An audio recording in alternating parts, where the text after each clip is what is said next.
ओम शांति। अच्छे लोग ही पहले क्यों मरते हैं? क्या है रहस्यमयी कारण? देखिए, आज का ये जो वीडियो है, ये आपके द्वारा कितने लोगों ने इसके लिए कमेंट किया है, आप लोगों के द्वारा किए गए कमेंट के ऊपर ही ये वीडियो बना रहे हैं। बहुत लोगों ने इसके लिए कमेंट किया है कि अच्छे लोगों की मृत्यु जल्दी क्यों हो जाती है, इसका क्या कारण होता है, और जो बुरे लोग होते हैं वो बहुत ज़्यादा समय तक क्यों जीते हैं, लंबे समय तक क्यों जीते हैं। और जैसे इसके लिए कई लोगों ने उदाहरण भी दिया है मुझे, स्वामी विवेकानंद जी का, कि वो केवल 39 की एज में वो इस धरती से अपना पुरानी देह का, माने इस देह का त्याग कर दिया था। और नेताजी सुभाष चंद्र बोस हैं, उन्होंने 45 की एज में अपना देह त्याग कर दिया था। श्री रामकृष्ण परमहंस जी थे, जिन्होंने 50 की एज में कैंसर के कारण उन्होंने भी अपने देह का त्याग कर दिया था। तो लोग कहते हैं कि आखिर ऐसी महान हस्तियां इतनी जल्दी क्यों चली जाती हैं, इसका क्या कारण होता है, और जो पाप आत्माएं होती हैं और वो यहाँ पर लंबे समय तक क्यों रहते हैं, तो इसका जवाब आपको आज इस वीडियो में मिलेगा। क्योंकि ऐसा कहा जाता है कि पुराने समय में, पहले के समय में लोग लगभग माना 100 दिवाली देख पाते थे, यानी कि 100 साल तक जीते थे। और लेकिन आज के समय में 60-70 साल का जीवन भी अधिक माना जाता है। और उसमें भी कुछ लोग जो अच्छे होते हैं, उसमें भी वो और कम उम्र में ही इस दुनिया को छोड़ करके चले जाते हैं, मृत्यु को प्राप्त हो जाते हैं। आपने ऐसा कहते भी लोगों को सुना होगा कि अच्छे लोगों को भगवान जल्दी बना लेते हैं। और आपने भी आसपास में अपने देखा हो गया, या हो सकता है कि आपने खुद ही बोला हो ऐसा।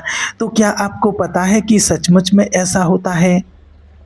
क्या दूसरों का भला करने वाले और अच्छे लोग बुरे और दुष्ट लोगों की तुलना में जल्दी मृत्यु को प्राप्त करते हैं? और आपने ये कहते हुए ही लोगों को सुना होगा कि भले इंसान को इतनी जल्दी मौत क्यों आ गई, और वो दुष्ट जो पापी है वो अभी तक मरता क्यों नहीं है, वो क्यों जिंदा है अभी तक?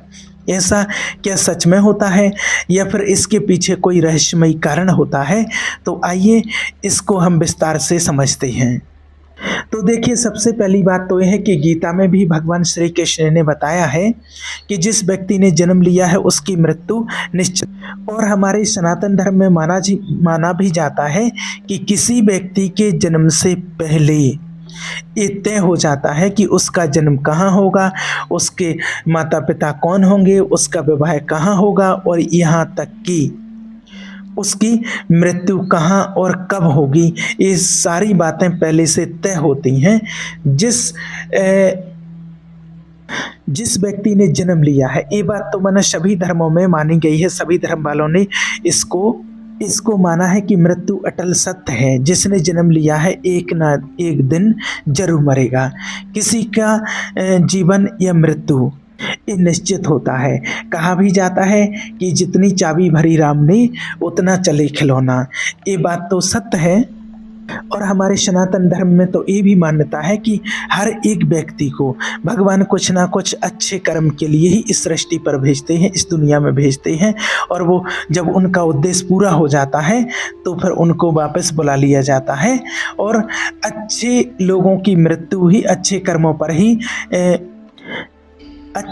पर ही निर्भर करती है। और कलयुग के लक्षणों में यह भी बताया गया है कि पापी चिरायु, जो पापी लोग होते हैं उनके लिए कहा गया है कि पापी चिरायु सुकृति गदायु। ये शब्द तो आपने भी सुना होगा कि पापी चिरायु सुकृति गदायु, यानी जो पापी हैं उनकी उम्र है जो कलयुग में वो लंबी होगी, और जो सुकृति है गदायु यानी कि उनकी आयु कम होगी। इस युग में पापी अधिक वर्ष तक जिएंगे, पुण्यात्मा इस लोक को जल्दी से त्याग करके चले जाएंगे। और इसके अलावा आपको ये भी पता होना चाहिए कि जो लोग ये बोलते हैं, अधिकतर लोगों के मुंह से सुना होगा, आपने भी यह बोला भी होगा कि हर व्यक्ति कि मरने के बाद हर इंसान खाली जाता है, खाली हाथ जाता है। लेकिन ये तो पता होना चाहिए कि निश्चित रूप से खाली हाथ कोई नहीं जाता है, ना कोई आता है। ये तो श्वासों रूपी एक पूंजी लेकर के आए थे, और जीवन का एक टाइम पीरियड लेकर के आए थे और जाते हैं तो उसके साथ जो चीज़ जाती है आपके किए हुए कर्म, आपकी यादें और आपकी जितनी अवेकनिंग हुई है, जितना आपने ध्यान किया है, परमात्मा का ध्यान किया है, मेडिटेशन किया है, पुण्य कर्म किए हैं, नाम जप किया है, वो शुभ कर्म, वो सब कुछ आपके साथ में जाते हैं।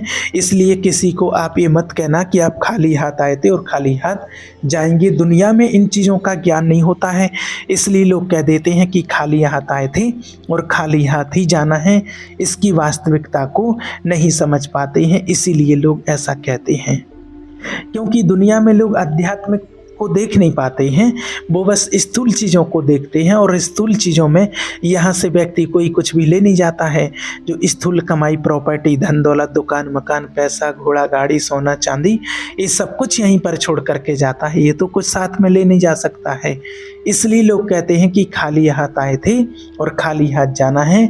लेकिन जो वास्तविक पुण्य कर्मों की पूंजी होती है, जिसको कहा जाता पुण्य कर्म का हो या पाप कर्म, वो हमेशा आत्मा के साथ रहते हैं और आत्मा के साथ ही वापस जाते हैं। देखिए, अब अपनी बात पर आते हैं। जो आपने प्रश्न किया है उसका जवाब देते हैं कि देखिए, प्राचीन कथाओं में आपने सुना होगा कि ऋषि मुनि किसी पर भी, देवता, असुर या किसी पर भी जब क्रोधित होते थे तो फिर उनको इस धरती पर भेजने का हुक्म दिया जाता था कि आपको इतने दिन तक के, इतने समय तक के लिए इस सृष्टि पर जन्म लेना होगा, यहाँ पर जाना होगा और आपको श्राप दिया जाता है। मतलब देवताएं अगर इस धरती पर आ रहे हैं तो उनके लिए एक श्राप है इस धरती पर आना, क्योंकि ये जगह जहाँ हम रह रहे हैं अभी इस स्वर्ग की तुलना में तो बहुत बेकार है। लेकिन यही जो समय ऐसा आता था कि जब देवी देवताओं को कोई ऋषि मुनि श्राप देते थे, किसी अप्सरा को श्राप देते थे, तो वो गिड़गिड़ाते थे कि नहीं, आप ऐसा नहीं करो, ऐसा नहीं करो, प्लीज़ हमारा समय वहाँ पर कम रखो। तो उनको एक सज़ा का जो समय होता था वो कम कर दिया जाता था कि आप वहाँ पर जाओगे और जैसे ही आपका ये काम पूरा होगा तो आप वापस लौट आओगे। बस ऐसे ही कुछ ऐसा ही उदाहरण जो आपको दिया है वो समझाने के लिए। तो सिर्फ ऐसा ही इस ब्रह्मांड में, इस धरती पर और इस धरती पर होता है, क्योंकि ये जो धरती है ना, ये है कर्म भूमि। एक कर्म भूमि है, कर्मों के हिसाब से यहाँ पर यात्रा तय होती है। जब हम जन्म लेकर के यहाँ पर आते हैं तो यहाँ पर माया घेर लेती है और इस जगह पर रहने वाली चीज़ों से हमें मोह हो जाता है, तो हम छोड़ करके नहीं जा पाते हैं और छोड़ करके जाना नहीं चाहते हैं। हम बहुत ज़्यादा लंबे टाइम तक जीना चाहते हैं। लेकिन जिस जीवात्मा ने या तो अच्छे या बुरे कर्मों के हिसाब से, जब वो व्यक्ति जिसने बहुत कर्म किए होते हैं, बहुत बुरे कर्म, तो उसके लिए उसके कर्मों का फल भोगने के लिए, सजा भोगने के लिए सृष्टि पर भेजा जाता है। तो सजा दो तरह से हो सकती है, या तो वो आत्मा यहाँ पर आए और यहाँ पर आकर के जन्म ले और सजाएं भोगे, और या फिर वो किसी और जन्म में जाएगी तो गर्भ में जब आत्मा जाएगी तो गर्भ में उसको बहुत ज़्यादा कष्ट और सजाएं मिलती हैं, और वो नरक की सजा से भी बढ़कर होती है, इतना कष्ट होता है। तो कईयों को इस धरती पर भेजा जाता है सजा के तौर पर कि इस धरती पर जाकर के और आप नरक के जैसा जीवन जियो। और जब उन्हें धरती पर भेजा जाता है तो ज़्यादा एक लंबा समय दिया जाता है कि ज़्यादा लंबा समय तुम इस धरती पर रह कर के तुम्हें अपने कर्मों को भोगने का टाइम मिले, इसलिए लंबा समय दिया जाता है। क्योंकि ज़्यादा लोगों को लूटा है, दुख दिया है, उन्हें तकलीफ़ दी है, तो यहाँ पर भी तुम्हें लंबे समय तक सज़ा भुगतनी पड़ेगी और इसका बदला, उस दुख का बदला तुम्हें चुकाना पड़ेगा। और इसी प्रकार जिस इंसान ने कोई अच्छे कर्म किए होते हैं उनको बस थोड़े से कर्मों का भुगतान करना होता है, और जैसे ही वो कर्मों का भुगतान पूरा होता है तो वो लोग चले जाते हैं फिर। और जिस इंसान ने बहुत अच्छे कर्म किए होते हैं उनको बस थोड़े से कर्मों का भुगतान करना होता है, और जैसे ही वो कर्मों का भुगतान पूरा होता है तो वो अपनी न्यू यात्रा पर, नई जर्नी पर चले जाते हैं। और ये देखा भी गया है, सच्चाई भी इस बात की है कि जीवन में जो बहुत अच्छे लोग हैं वो बहुत जल्दी चले जाते हैं। इसका मतलब ये बिल्कुल भी नहीं है कि वो जल्दी चले जाते हैं, ऐसा इसका मतलब बिल्कुल भी नहीं है। और जो लंबे समय तक जी रहे हैं तो निश्चित रूप से उसके बुरे कर्म होंगे, ऐसा बिल्कुल बिल्कुल भी नहीं हो सकता है। इसका अर्थ है कि ईश्वर ने एक व्यवस्था बनाई है, ये व्यवस्था है कुछ लोगों के पास, उनके लिए उनको कुछ कहने के लिए उनको अच्छा लंबा समय दिया जाता है, और कुछ जगत का कल्याण करने वाली आत्माएं होती हैं, वो भी अपना ऐसा लंबा समय लेकर के आती हैं। तो कहने का मतलब है कि आप ये ना समझें कि अच्छे लोग जल्दी चले जाते हैं। वो अच्छे लोग उतने समय तक के लिए अपना कोई कार्य पूरा करने के लिए आए थे, जैसे ही उनका कार्य पूरा हुआ और वो वापस चले जाते हैं। वो अपना उतना ही एक टाइम पीरियड लेकर के आए हुए थे, और एक आम तौर पर ये समय बिल्कुल निश्चित होता है, ये अवधि बिल्कुल निश्चित होती है, इसलिए आपको इसमें घबराने की या टेंशन लेने की ज़रूरत नहीं होती है। उनका समय उतना ही था, उतने ही समय तक के लिए वो आए हुए थे। और प्रभु श्री राम जैसी महान हस्ती भी इस धरती पर आए हैं। आपको याद होगा अंतिम एपिसोड में जब यमराज उनको याद दिलाने के लिए आए कि प्रभु जितना समय आपने इस धरती पर अपने लिए निर्धारित किया था वो पूरा हो चुका है, इसलिए हर एक के लिए जितना समय तय किया जाता है उस समय के अनुसार वो अवधि पूरी होने पर उनको जाना ही पड़ता है वापस, चाहे कोई इंसान हो, चाहे देवता हो, चाहे कोई भी हो।